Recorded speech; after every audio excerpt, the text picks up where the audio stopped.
I'm Logan Crawford, and right now on Spotlight, we're delighted to introduce you to a wonderful author. Her name is Betty Wilson, and she has written a captivating book. It is called Loving from a Distance.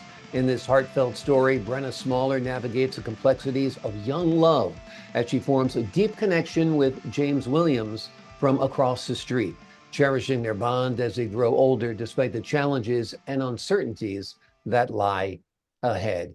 We're delighted to have this very talented author join us here today on Spotlight. We thank our team at Atticus Publishing for helping us put her in the spotlight today. We ask viewers like you to support writers like her by subscribing to our channel and by purchasing her wonderful book.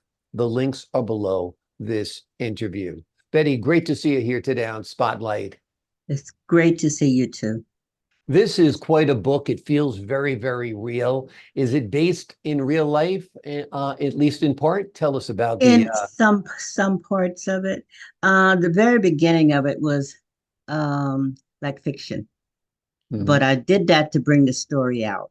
Um, a way of living in the South of how we were brought up through the Smiley family, all being singers and whatnot. So I figured if I could get a good book out, um, showing how we were raised in the South Mhm. and telling young people that you can still have a career doing what you want to do, whether it's gospel, whether it's R&B or whatever it is. And I thought it would be a great idea to get a book out and just let people know that young people can still have fun while serving the Lord as well. Absolutely, absolutely. Let's give the folks at home the big picture. Tell them what Loving from a Distance is about. Well, Loving from a Distance is it's about two young girls growing up. They were like 11 years old when it all started, across the street from another family that had just moved in. And the two young girls saw that there was two young guys across the street that they really were liked a lot. Yeah. And so they began seeing each other and going to school, although they were like 2 and 3 years older than the young ladies. But the fathers always had that strong hold on the young ladies. So the fathers would always say, "Oh, no, no, no, no. You got to love them from a distance. You're too young for this." So that was the thing that we had to remind ourselves. So we just could not just go out and talk to them because we were too young. And so our fathers kept us in line like that. But as the years went on, we got into high school, and both of us decided, okay, we do still like these young men. So they went on to like the young men, and then the young men went off to college. The young ladies was left behind in school. They had to finish their high school, and then after that, they all went to college in Nashville, Tennessee. Hmm. And it was just great for them to do that because now they're all in the same place. And when they were there, they went to different schools, but they met young students that was from their area in Atlanta, Georgia, that they compiled together and did a just a wonderful outlet of an ensemble, put it that way, Mhm. of music. And they saw that they could really do this. So they started doing that in the college that they were in, and then they brought in other different uh, young men and women to do that with them. So it was just great for them to get together to start doing that, and then they made it a career for themselves doing gospel music. Gotcha. Wonderful. It is a wonderful story. Yes. Um, I know it's centered in the South, but it kind of could happen anywhere. Oh, yes. Yeah, because I remember growing up, my sister was in love with the boy who moved in across the street. And it was love from a distance as well. But she was crazy about him, like just to watch him get out of his car and go into his house and all of that kind of stuff. It's kind of like the magic of having a crush. I mean, you Yes. feel very deeply at that age, don't you? Yes, you do. But Yeah. I had a father that kept us in line. Well, that's what dads are supposed to do, keep their daughters, Yes. sons in line. That's for sure. So, His thing to me was though, and I'm sorry for cutting you off. no, go His ahead. thing to me was, you can't just talk to these young men. You can't be around these young men. You're too young. You gotta love them from a distance. And I picked up on that. I said that stuck with me. But he was telling me, oh, you gotta love them from a distance. I said, okay. I said, well, one day I'm gonna put that in place. That's great. That's great. Have you thought of this as perhaps a series or a movie or anything? It seems like it's quite a charming story. I think it would lend itself well to either. Yes, I do plan to write a sequel to that. I have a book now that I'm doing, but it's not quite touching on this book the way I would like it. So I think I'm going to do a sequel to this one. Okay, great. And where will you pick up and tell us a little bit about the sequel? Well, I at the end where they all got married and had families of their own, and I think I'd pick up from that where the families now is growing and everybody's got their own families, and all of it will be intertwined there where they're going to continue in gospel Hmm. as a career. That's going to be their profession. So somewhere along the line there, I'm going to continue that story. Sounds great. Now know you live in New Jersey now, but it sounds like originally you were from the South, right? Yes, I am. Yes, I am. Okay. Life is different in the South. I lived in Atlanta during the 90s and I loved it. It's very Mhm. spiritual. It's the Bible Belt. People are good to each other, good neighbors. There's a congeniality in the South that doesn't exist anywhere else. People say good morning Yeah. to each other and that kind of stuff, which I love. Um, but that really, shaped your book, and I guess it also shaped your life. Tell us a little bit about what you love about the South. I guess you were from the Tennessee area? No, actually, I'm from Alabama. Alabama, okay. But the states, they're surrounding states. So we're Yeah, all close right here. So, but it was nice growing up there, it wasn't easy, right. but it was nice. My father was a sharecropper, and we grew up under that environment where we'd have to work in the fields and stuff like that. But we made it. Yeah, We didn't have a whole lot of money, but we had plenty of love. yeah.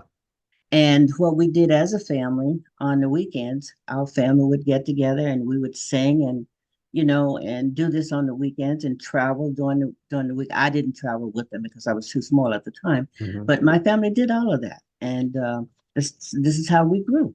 Yeah. And we stayed in church. We were family people. And I'm still in church. I'm in church every week, most of the time during the week, and now for doing productions and stuff like that. So I'm always there. That's wonderful. And it's a great part of life. You talked about growing up the daughter of a sharecropper, and you how hard you had to work.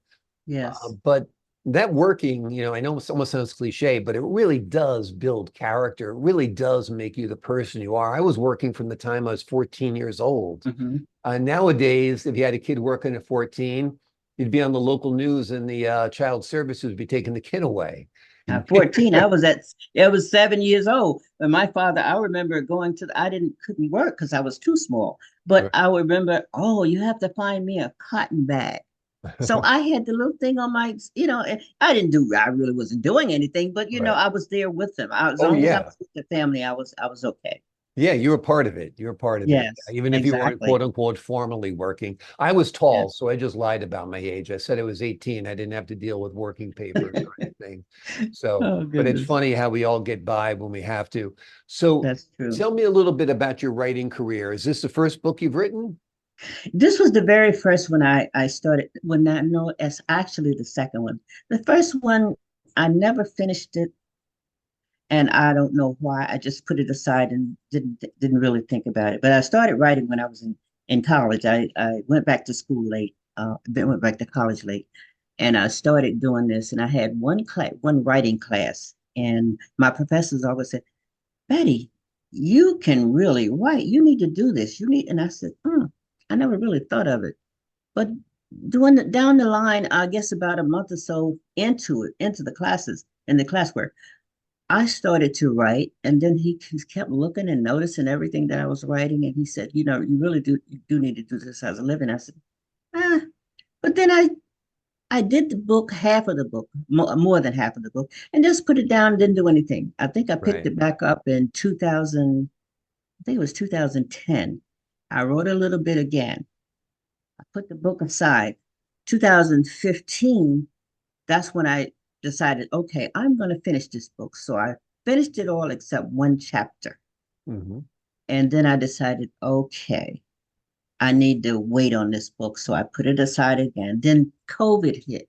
Yeah. Then that made me really think, am I going to make it, to publish this book? So I said, I better get busy.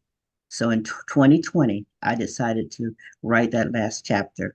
and publish it. Wonderful. Well, we're glad you did because it's a wonderful book. I'm not sure if you Thank you. heard me before, but I was saying, do you think this would make a good movie? Have you thought about that at all? Yes, I have. The one of the first publisher that did the book for me in the very beginning, he said, "This is a very good story. I would like to do a movie on it." Hmm. And I thought about, then how you sometimes just put things away with COVID being out there. I Yeah. just was not interested in doing it right then because it was just too much going on. And I said, maybe I'll do it later. So I decided to go ahead and I completed the book and put that out. But the movie, I never made a decision on that. Yeah, well, the book is out there now. You never know Yeah. whose hands it's going to wind up in. So, some great director might wind up reading it and wanting it to be a movie or a TV series or something. So, like I said, it's a very, very compelling story. It tells a tale of a environment and of a culture that Hmm. is great. And the love stories, even from a distance, that Yes. really touch our hearts. That's for sure. Oh, And I'm glad thank you're you. continuing your writing, Betty. That's wonderful. And do Yes. you actually have anything down on paper yet for the sequel, or it's just kind of boiling, Mm, percolating up here now? it's percolating, but Okay. I know how I want to start it. So, but I'll get there. I'll Sounds get good. Well, we're looking forward to it. Betty Wilson has written a captivating book. It is called Loving from a Distance. It is a heartfelt story. It's about Brenna Smaller, who navigates the complexities of young love as she forms a deep connection with James Williams from Williams. across the Yes. street. The guy from across the street or the girl from across the street. They always have a magical hold on us, I think. Betty, Yes. thank you so much for joining us here today on Spotlight. Thank you. Thank you. My pleasure. To the folks at home, I'm Logan Crawford, thanking you for your time this time. Until next time on Spotlight.